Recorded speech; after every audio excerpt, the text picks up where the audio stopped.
சர்வமுருகார்ப்பணம். Bharani astral tips சேனலுக்கு உங்களை அன்போடு வரவேற்கிறேன். நம்ம சேனலுக்கு இப்போ தான் புதுசா வந்திருக்கீங்கன்னா மறக்காம சப்ஸ்கிரைப் பண்ணி வச்சுக்கோங்க. அப்பதான் நாங்க போடக்கூடிய வீடியோ உங்களால பார்க்க முடியும். இன்னைக்கு நம்ம எத பத்தி பார்க்க போறோம்னா, ராமாயண காலத்துல இருக்கக்கூடிய ஒரு முக்கியமான கேரக்டர். அவங்களோட தியாகம் என்பது பெருசா யாருக்கும் தெரியாது. அத பத்தின ஒரு டீட்டெயிலா தான் இன்னைக்கு நம்ம பார்க்க போறோம். அது வேற யாரும் இல்ல, லட்சுமணன் மனைவி ஊர்மிளா. லட்சுமணன்னா யாருன்னு தெரியும், ராமரோட சகோதரர்.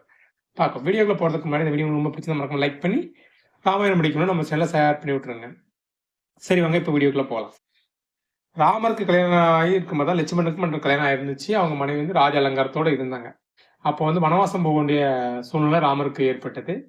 அப்போ ராமர் அதுக்காக கிளம்பி கொண்டிருக்கிறார். லட்சுமணனும் கூட கிளம்பிக்கிட்டு இருக்காரு. ஆனா அப்போ வந்து தன்னுடைய மனைவி ஊர்மிளாவை பார்க்கிறாரு. அவங்க வந்து ராஜ அலங்காரத்தோட அப்படி நிக்கிறாங்க. இத பார்த்த உடனே லட்சுமணனுக்கு பயங்கர கோவம். இவளுக்கு கொஞ்சம் கூட குடும்ப பாசமே இல்லையா? இப்படி அலங்கரிச்சுக்கிட்டு நிக்கிறாளே, நம்ம அண்ணன் இப்படி காட்டுக்கு போறோம்னு ஒரு வருத்தம் தெரியலையேன்னு சொல்லிட்டு